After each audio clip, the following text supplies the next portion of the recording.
When everything falls apart, every instinct you have tells you the same thing. Try harder, push through, make up for lost time. And it is almost always the wrong move. Because the thing that actually broke wasn't your effort. It was something quieter.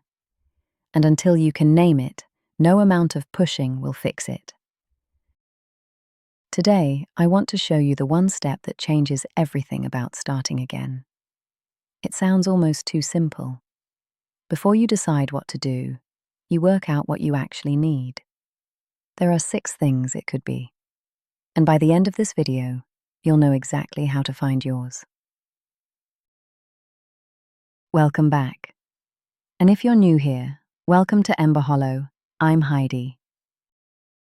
I've always loved to learn. Over the last couple of years, I worked my way through a couple of diplomas, late at night, around everything else that was already full.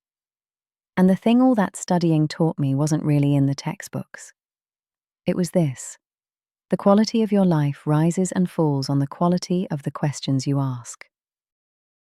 For years, whenever things started to crumble, I asked myself the same question: how do I push harder?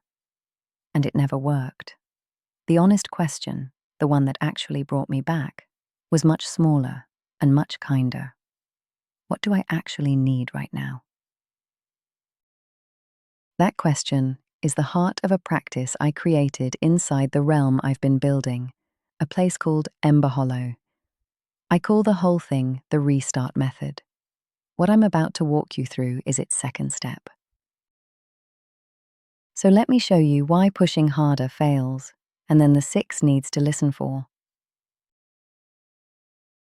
When a plan collapses, the almost universal instinct is to double down, to come back twice as hard, to make up for every day you lost. It feels responsible. It feels like discipline. But it's backwards. Because most plans don't fall apart from a lack of effort. They fall apart from a lack of restoration. You ran on empty for too long, and something gave. Picture the person who's been off track for 3 weeks and decides the answer is to come back with a plan twice the size of the one they couldn't keep. More rules, more pressure, more intensity. They're pouring effort into the exact empty place that broke them in the first place. And about 4 days later, it collapses again. Not because they're weak, because they never asked what was actually missing. So the second step of the restart method asks you to do something quieter first. Before you decide what to do, you identify what you need. Now, knowing that pushing harder fails is only half of it. The other half is knowing how to find the thing that's actually missing. So here's how. There are 6 needs that come up again and again when life has come apart. I'm going to walk you through all 6. Your job isn't to pick the right answer.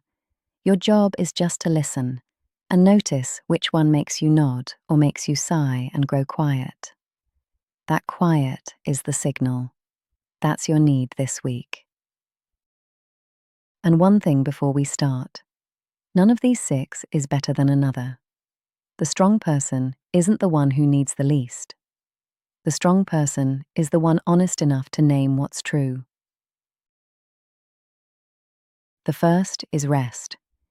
If your body is running on empty, it will quietly resist every new habit you try to bolt onto it.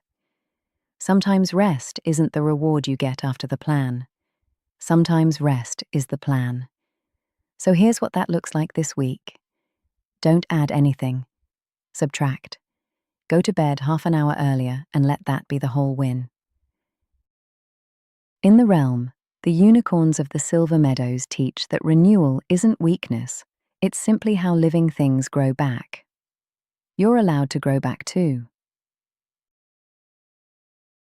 The second is support. Trying to restart completely alone makes the voice in your head louder and harsher than it needs to be. And what you need often isn't advice.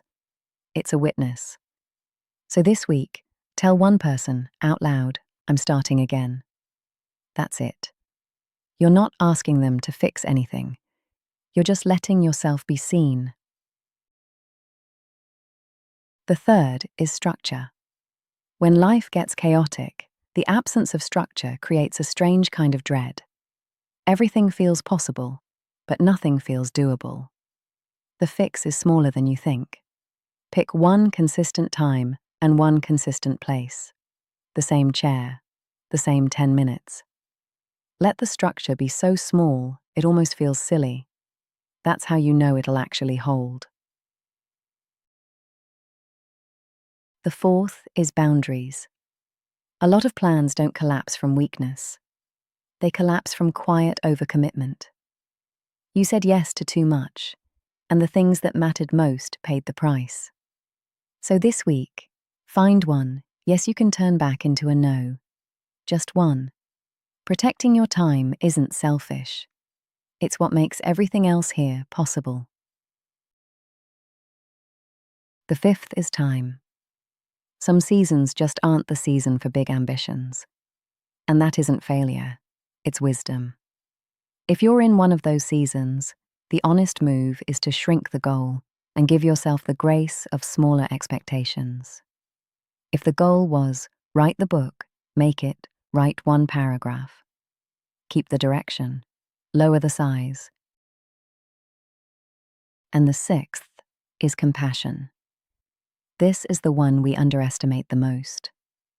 If you've spent the whole time since falling off track quietly punishing yourself, you may need to practice self-compassion before anything else will even begin to work.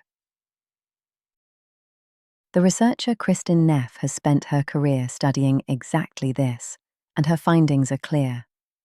Self-compassion isn't soft, and it isn't an excuse. People who treat themselves with kindness after a setback actually recover faster and follow through more, not less. The harsh inner voice we think is keeping us disciplined is usually the very thing keeping us stuck. So here's the practice. Take one piece of paper or open your journal.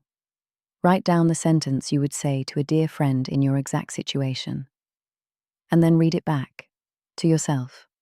That's the need being met. So there they are. Rest, support, structure, boundaries, time, compassion. Read back over them, slowly, and notice which one made something in you go still. You don't need all 6. You need the one that's true for you in this moment. And once you've named it, the move is simple. Just meet that one need in the smallest, honest way you can in the next 7 days. Not all 6, just one, the one that went quiet. Here's why this single step matters so much.